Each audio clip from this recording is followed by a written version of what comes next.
In this video I'm going to show you how to fix a paper jam in your Brother MFC-L2820dw printer. Now the first step is to just check the paper tray.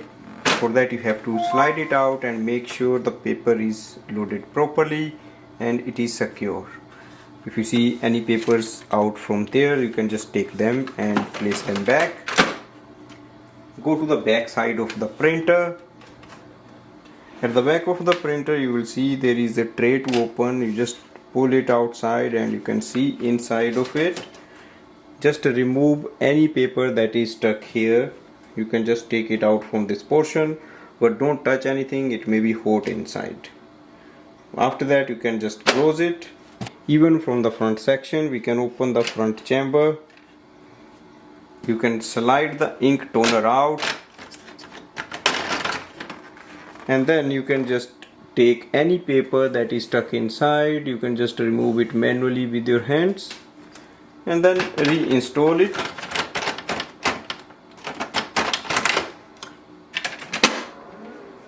If there is any error on the display screen, you can just cancel from the screen and that should fix the paper jam. Thanks for watching.